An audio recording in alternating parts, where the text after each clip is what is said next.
Josh, it's Chanel again. So we have you here with Elsie and Emily. Does that sound good? Yeah, that sounds fantastic. Can you hear us well? Yeah, I can hear you. Okay, great. So we're going to grab Bo, and then we're going to get you guys underway. Yeah. Hey, Josh, thanks. Okay. This is Adam, who I do this. Hey, Adam. I think we've met a couple of times, like, after screenings, but probably at, like, BAM or things like that. I think it... Yeah, I thought your name sounded familiar, yeah. Oh, really? Hey. Of course it did, I mean. Oh, Bo's here. Hi, Josh. Hi, Bo. Okay, everybody pick up their mics. And I think the speaker sounds good. Hi, Bo. Nice to meet you. Hey, I'm nice Adam. to meet you. Pleasure Nice to to meet you, Adam. Love the movie. Thank you. Yeah, okay, let me just do something quick. And Josh, you'll be patient with us because you can't see what we're doing. And so just so you know, the name of the podcast is called Filmwax Radio. And I did talk to people in the whole industry of the film, independent, mostly art house. Oh, and that's Noah, who's helping with they do. Cool. Good to meet you, Noah. Apparently he likes your comedy. So for whatever reason, I'm so sorry. Hold that a little higher. We all make mistakes. And just hold it a little higher. Yes. Oh, yikes. Okay, so let me introduce everybody. Okay, so we have Emily Robinson, who plays Olivia, right, in the film. And we have also, of course, I don't want to screw up, Elsie Fisher. I have to watch my language on top of it. This is so much to think about. Director Bo Burnham is here. Congratulations with Thank you. Thank you. And last but certainly not least, actor Josh Hamilton is here, who plays Mark, Kayla's dad, the 8th grader's dad. Hi, Josh. Hi. Thanks, everybody. And I appreciate it all the more because you're obviously going to do a lot of press. It's probably all a blur already. It's not a blur. Distinct lines being drawn. Right. Oh, very good. I'm glad. Well, anyway, let's get started talking about this special. I want to say one thing first. I have an 8th grader. I actually have one. Oh my gosh. Yeah. So when I went to see, what is it? What type? It has different. I can't. There's so much I have to. It's a psychic type. Psychic typing. I'm just gonna. He's a boy, and and he just turned 14, and he's right now actually. He's in Paris with his mother and his sister. But anyway, so he's going into freshman year. He's going into high school. Yeah, okay. Yes, exactly. So this was really crazy, and only thing I want to. Then I'll shut up. Is that is I went and I saw it, and I was very emotional. There, because first of all, Josh, I mean, that you played me in that. I'm the creepy dad. That's me, like wanting just to stand out and make sure he's okay all the time. And one of the last things that happened right after I saw the movie at BAM, I went to a press screening there, and everybody's holding their mics at this speakerphone. And I went to a school function right at the end of the year, and it was in the gym, and it was like or the auditorium, what have you. And, my kid's supposed to present his science project to everybody, supposed to stop by. And one teacher brought over this young girl, who was in 8th grade, and she just could not want to be there. And she didn't want us to talk to him or make eye contact. And I'm just thinking, my son, to his credit, went along with it. But I'm just thinking, this is a moment in 8th grade. This is exactly the kind of pressure. All to say that not only did I tell all the faculty they must see 8th grade, which I did, but that it is this is a documentary. You didn't make a narrative film. Oh, good. We did pay the actors like it was a documentary. Right, Josh? Yeah. We had to sign one of those things that say if you walk in this area, you agree to consent to be filmed. Say again? Yeah. He said we had signs that just said, if you're filmed in the area. Basically, the actors just walked onto set. Sort of. Basically. Yeah, Josh was in the area, and we threw on a collared shirt. Like, you're in a movie now. Well, let's good timing, really. Well, we're joking, obviously, but there is a slight documentary feel to the approach. But let's just talk about the script, which I know you wrote. Mm-hmm. But how much input, let's say, did Elsie and Emily, for instance, They took the vowels. Okay. No, I was kidding. Just the vowels. Yeah, well, it really was like there was sort of a built-in negative space to the script that I knew the kids were going to fill. You know what I mean? Like, in terms of just going like, I wasn't writing a novel. I knew I was making a movie, and that was the only way I could talk about this time was to just kind of give the some of the authorship to the kids at a certain point. So once I wrote it, I kind of just went to Elsie and was like, does this sound right? And just deferred to her. Authenticity check, right? Yeah, and the only unauthentic part was like originally all of her stuff was on Facebook, all of her DMs. So I told after I read the full script, I'm like, nobody uses Facebook anymore. And I put that line in the script. script. That line in the movie. Yeah. Yeah, she thought it was. She was like, "Is this about my aunt?" That's right, exactly. And one thing I was also going to remark on: you look now the same age. How did you do that? I'm kidding. Yeah. Emily and Elsie. Time travel. Yeah. It's good I answer. know, but she really did. She's like, she definitely looks older than she looks. Yeah, I grew like 3 inches. Or are you saying she Oh, looked you the did. same age as the movie? Yeah, they clearly look very different ages in the movie, and I just saw it, so it's kind of screwing with my mind a little bit. Yeah, Elsie's grown up. Elsie's also grown like 2-3 inches since it, because they were. I was really seeing it last night because I had hung with you guys outside of like last night. I was like, oh wow, you used to be like a whole head taller than her, and now it's not the case. Yeah. When did this grow? Same height. When did you? When did you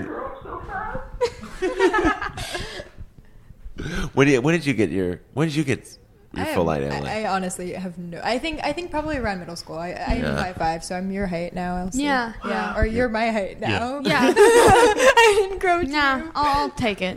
Okay, cool. So actually, why don't you tell me, since we're here, what do you want to do? I was going to hold it up to him. Oh, no. I think we'll disconnect him or something scary will happen. What your Kayla, who Elsie you play, who is the primary character in this film, is 13 at the time. She's turning 14. It's the last days of middle school or junior high school, whatever they call it, whatever neighborhood you're in or town. And you, how old were you when you were acting the role out? I was about 14, So just or slightly freshly 14. Okay. Yeah. And what about you, Emily? You're playing somebody who's in their second or third year of high school? Or- I was a senior, I think. A senior? High school. Yeah. So, Okay. and I had just finished high school, so Okay. yeah. So you were now.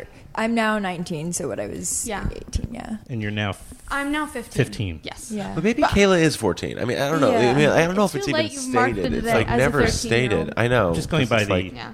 the what I got from these strategy folks. Yeah, So but it's like she's playing herself, at her Yeah. age. I mean, Kayla she's could be definitely 14. playing her age. I understand. She graduated 8th grade, then she. Yeah. Like I was 14 in 8th grade. Okay. Yeah. It's just it is, even in my own memory, if I could barely think back that many years ago when I was in junior high, as we called it, it was the horrible period of time, just horrible for me. But I had the benefit of not having, I think it was a benefit of not having social media.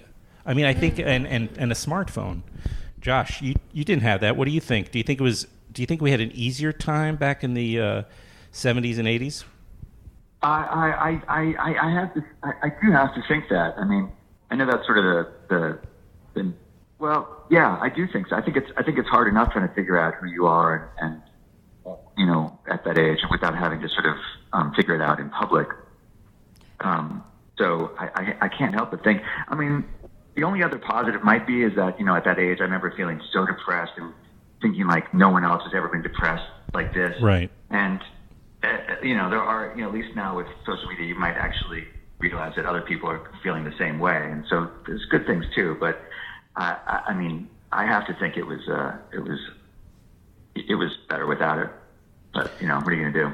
Yeah, I mean, Bo, there's in that New Yorker article I started reading, and then I drifted off. I understand. But started thinking about myself again. Similar experience, yeah. And but you did mention in that you asked out. I think one of your maybe a girlfriend. I'm not gonna say it's your first girlfriend. I don't know, but you were roughly that age. Yeah. Your last girlfriend. I have to watch myself. I'm with a comedian. I forgot. Zing. Zingo. And the article is actually very lovely. Michael Schulman, the reporter, is a very lovely person, a great writer. Yeah. I was very nervous about it, and he's a good. I'm editing the disclaimer out either way, so you can go on about him all you want. Yeah, right. It's not ending up in the podcast. Did you not ask out the girl on AOL Chat? Yeah, AIM. I asked her out on AIM. Chat or Messenger. And we separated on AIM as well. You did? Oh my! Yeah. Who ended it? Full circle. I You probably ended it on did. I think AIM? I did. Yeah. Oh my god! It's so funny to see even social media in its infancy was a way to like hide from each other. And Sure. avoid it. Yeah. I know. It was bad. The only thing we had... Cassie, I'm sorry. You're a Cassie. great girl. That stays in. That gets louder. That gets I gave you a crappy mic, I think, or the cable. So just hold it on the handle. Just hold it on the handle. I'm sorry. Yes. For that. That's me. I rarely have so many people in one time. Usually, like a couple weeks ago, I was talking to Paul Schrader. Just one-on-one. I'm sorry. That was just me showing off. Of course. But Elsie is. Say that again. Very similar films. Oh yeah. Yeah. Well, Same vibe. Well, Elsie has a big Paul Schrader poster above her bed in her bedroom, so it's very personal. He was very formative for Elsie. In fairness, we taled about like first reform. They We talked about first reformed a lot. Oh, right. You have to talk. You have to see it because it's the same distribution company. Yes, we're company. Yes, please go see Moonlight and Woodstock. Yes. Look, I'm doing a very poor job of trying to express how moved I was by the film. That I really felt that you guys created something very special and very honest and truthful. And I was trying to kind of figure out how you were able to pull that off so well, because it's complex. You have, you have to. I don't know how you got to that such a honest core. Why did you decide, Bo, to go for that particular time in somebody's life? In this case, of course, Kayla, the actor. I find. What about that age? I find regular life to be very moving. When I saw videos of these kids online talking about themselves, I found them very moving and funny and embarrassing, sometimes all at the same time.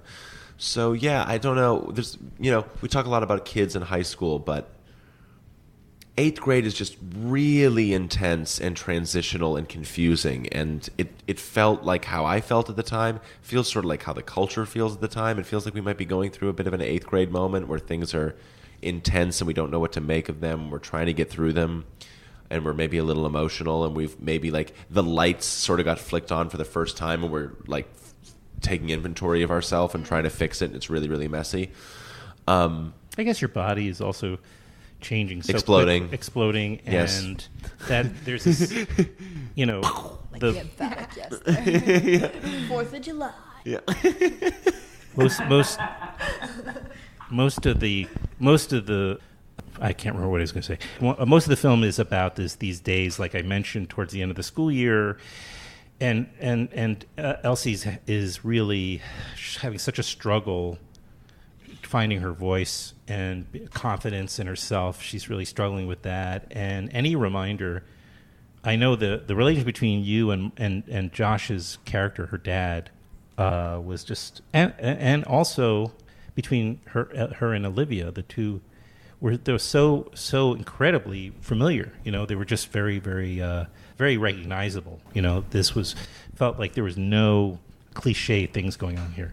Yeah, well, the hope is to not try to avoid cliche if it presented itself. To just be honest, and sometimes honest is original, and sometimes what's honest is cliche. I mean, at the end, it's true.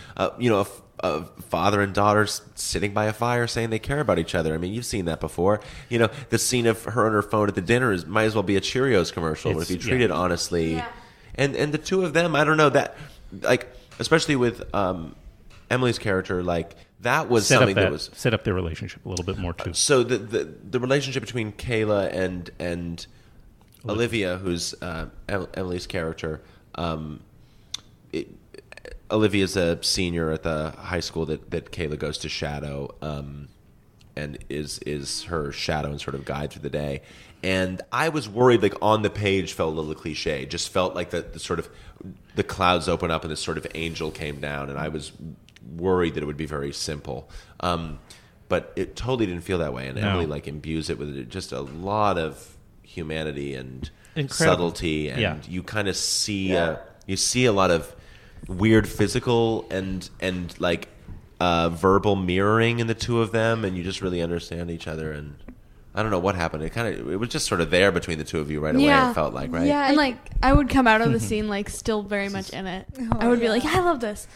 No, I mean, Elsie's is so amazing, and I think like Elsie is Kayla and me as Olivia. I think we had this like very similar, like mirrored, I don't know, energy, which was very sweet. And I feel like what we've kind of talked about since, like after filming, and kind of since I've seen it and it's been out, or not out, but we've been doing all of this.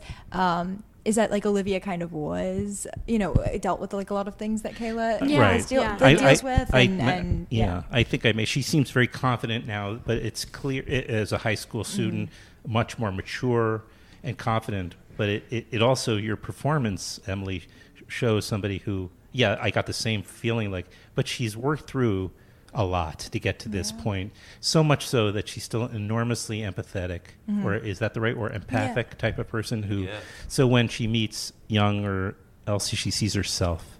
I mean, that's what I took But away I can from also it. picture like a 25-year-old woman, grad student, coming up to Olivia, and Olivia immediately being the Kayla to that person. That's what's really, I think she really...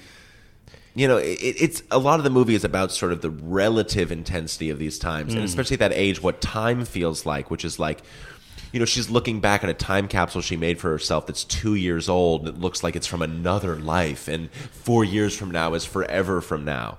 And so that's what we wanted to do. Rather than to have this movie feel like, oh, we're looking back at this time, it's more like we're looking. It's someone within this time looking out from within this time. So not to be nostalgic, but to be just present with her. And if the movie's actively nostalgic, it's actually her being nostalgic for the person she thought she was going to be. And Josh, did you guys? You're such a at this point such a veteran actor. I mean, well, you do a lot of theater, and you've been in many films and television, and so.